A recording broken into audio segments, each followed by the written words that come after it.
Hi hello నమస్తే welcome to Telugu ప్రభ. నేను మీ journalist Shivajyothi. So ఈరోజు మనం తెలుగు ప్రభ న్యూస్ పేపర్లోని ముఖ్యాంశాలు చూసుకున్నట్టయితే, నేపాల్లో ఆకస్మిక వరద బీభత్సం, 100 మందికి పైగా దుర్మరణం చెందినట్టు తెలుస్తుంది. 750 మందికి పైగా గల్లంతైనట్టు కూడా తెలుస్తుంది. సో వారిలో 133 మంది భారతీయులు కూడా ఉన్నట్టు తెలుస్తుంది. టిబెట్ నుంచి ఉప్పొంగిన బోటే కోషి రసువా జిల్లాలో అపార నష్టం జరిగినట్టు కూడా తెలుస్తుంది. సో ఈ వరద బీభత్సంతో హైడ్రో ఎలక్ట్రిక్ ప్లాంట్ల ధ్వంసమైనట్టు కూడా తెలుస్తుంది. కొట్టుకుపోయిన ఇల్లు, వంతెనలు. సో ఈ వరద బీభత్సంలో ఇల్లు, వంతెనలతో సహా కూడా కొట్టుకుపోయాయి. బీహార్ లో హై అలర్ట్. వరదలపై ఉపరాష్ట్రపతి రాధాకృష్ణన్ దిగ్భ్రాంతి వ్యక్తం చేశారు. ప్రధాని ఆరా మానవతా సాయం అందిస్తామని నేపాల్ కు హామీ ఇచ్చినట్టు కూడా తెలుస్తుంది. సో వరదల్లో చిక్కుకున్న తెలంగాణ వాసులకు help line. CM Revanth Reddy ఆదేశాలతో ప్రత్యేక చర్యలు కూడా తీసుకోనున్నారు. సో హెల్ప్ లైన్ నెంబర్లు, సో ఇక్కడ చూసుకుంటే హెల్ప్ లైన్ నెంబర్లు కూడా ఉన్నాయి. So Vandana PS2 resident commissioner number 9871999044. Chakravarthy PRO 9949351270. Rakshit Nayak number 9618597969. So ఈ నెంబర్లకు ఫోన్ చేసి ఎవరికైనా అక్కడ వరదల్లో చిక్కుకున్న తెలంగాణ వాళ్ళు ఉంటే వాళ్ళు ఈ నెంబర్ కి కాల్ చేస్తే వాళ్ళకు సహాయం కూడా అందుతుంది. ఇక్కడ చూసుకుంటే అమెరికాలో రోడ్డు ప్రమాదం. సో ఈ రోడ్డు ప్రమాదంలో తెలంగాణకు చెందిన 3 విద్యార్థులు మృతి చెందినట్టు తెలుస్తుంది. ఫ్లోరిడాలో చెట్టును ఢీకొన్న కారు 3 నెలల కిందటే ఉన్నత విద్య కోసం అమెరికాకు వెళ్లిన ఈ 3 యువకులు. ఇక్కడ చూసుకుంటే అతివేగం నిర్లక్ష్యానికి 6 బలైనట్టు కూడా తెలుస్తుంది. డివైడర్ పైకి దూసుకెళ్లి నిలిచిపోయిన ఐరన్ లోడ్ లారీ. సకాలంలో స్పందించని పెట్రోలింగ్ సిబ్బంది. సో ఆగి ఉన్న వాహనాన్ని ఢీకొట్టిన ప్రైవేట్ ట్రావెల్స్. బస్సులోకి దూసుకొచ్చిన ఇనుపరాడ్లు. 5 మహిళలు, 1 పురుషుడు ఈ యాక్సిడెంట్ లో దుర్మరణం పొందారు. సో మృతులంతా ఆంధ్రప్రదేశ్ రాష్ట్రానికి చెందిన వారే అన్నట్టుగా తెలుస్తుంది. సో 20 మందికి పైగా తీవ్ర గాయాల పాలయ్యారు. ఇద్దరి పరిస్థితి ఇప్పటికి ప్రస్తుతం విషమంగా ఉన్నట్టు తెలుస్తుంది. పరారైన డ్రైవర్. కారణాలపై పోలీసులు దర్యాప్తు చేపట్టారు. కోదాడ మండలం ద్వారకుంట శివార్లో NH65 పై ఈ ఘటన చోటు చేసుకుంది. దిగ్భ్రాంతి వ్యక్తం చేసిన PM మోడీ, సీఎం రేవంత్ రెడ్డి. విచారం వ్యక్తం చేసిన BRS వర్కింగ్ ప్రెసిడెంట్ KTR. ఇక్కడ చూసుకుంటే రాధాకృష్ణ చూసి రాయి అంటూ కూడా బాగుండదు లేకపోతే అంటూ కూడా 100 ఛానళ్లు పెట్టే శక్తి మాకుంది అంటూ ఆంధ్ర మీడియా ఛానళ్ల సర్టిఫికేట్ మాకు అవసరం లేదు అంటే ఎమ్మెల్యే కోమటిరెడ్డి రాజగోపాల్ రెడ్డి వార్నింగ్ ఇచ్చినట్టు తెలుస్తుంది. నాకేం తెలుసు ప్లాన్ బి.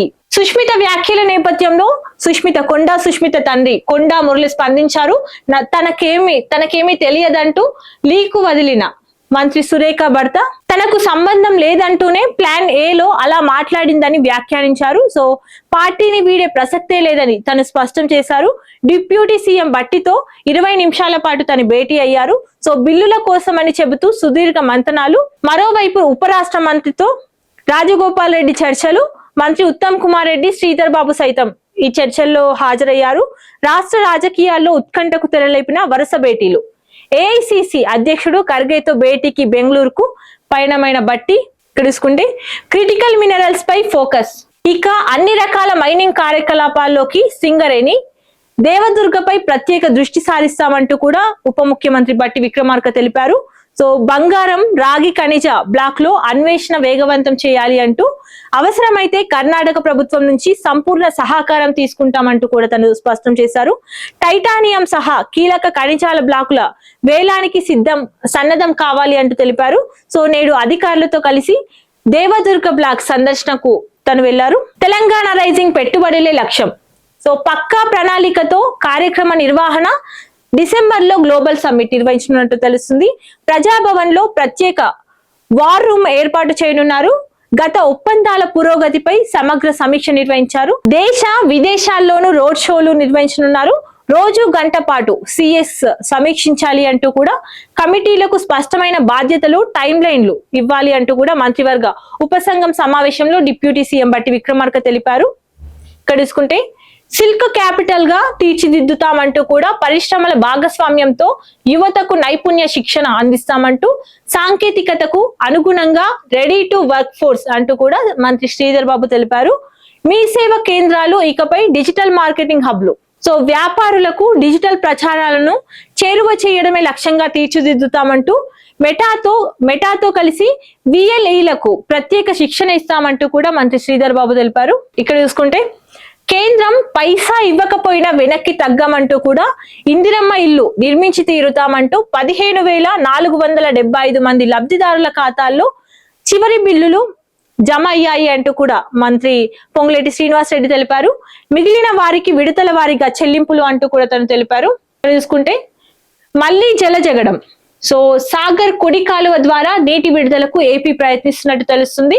తెలంగాణ దీనికి అభ్యంతరం వ్యక్తం చేస్తుండగా ప్రతిగా ఎడమ కాలువ నుంచి నీటి విడుదల చేస్తున్నారు. సో 2 కాలువలకు ఒకేసారి నీరు విడుదల చేయాలి అంటూ కూడా డ్యాం వద్ద ఉద్రిక్తత నెలకొంది. భారీగా పోలీసు బలగాలు మోహరించాయి. సాగునీటి అవసరాలపై ఇరు రాష్ట్రాలు వాదనలు చేపట్టాయి. ఇక్కడ చూసుకుంటే అనుమతులు లేకుండానే కృష్ణా జలాలు తరలిస్తున్నారు అంటూ కూడా ఎమ్మెల్యే హరీష్ రావు వ్యాఖ్యానించారు. సో ఏపీ దౌర్జన్యాన్ని అడ్డుకోవడంలో కాంగ్రెస్ ప్రభుత్వం విఫలమైంది అంటూ తెలంగాణకు దక్కాల్సిన ప్రతి చుక్క నీటిని కాపాడాలి అంటూ కూడా తను వ్యాఖ్యానించారు. ఇక్కడ చూసుకుంటే 22A పై సిట్టింగ్ జడ్జితో విచారణ జరపాలి అంటూ కూడా కూకట్పల్లి ఆరుట్ల గ్రామంలో 70% 22A బాధితులే ఉన్నారు అంటూ కూడా భూభారతితో సర్కార్ రియల్ ఎస్టేట్ దందా చేస్తుంది అంటూ రామచంద్రరావు వ్యాఖ్యానించారు. ఇక్కడ రన్నింగ్ కామెంటరీ చూసుకుంటే జంతర్ మంతర్ సీన్ పాట్నాలో పునరావృతం, దేశ రాజధానిలో ప్రారంభమై దేశమంతా ఆవృతం, నిరుద్యోగులు విద్యార్థులను ఆపలేరు ఎవరు, అక్కడ పని చేయదు ప్రభుత్వాల పవరు. సో ఇవ్వండి ఈరోజు తెలుగు ప్రభ న్యూస్ పేపర్ లోని ముఖ్యాంశాలు. మరిన్ని అప్డేట్స్ కోసం చూస్తూనే ఉండండి తెలుగు ప్రభ.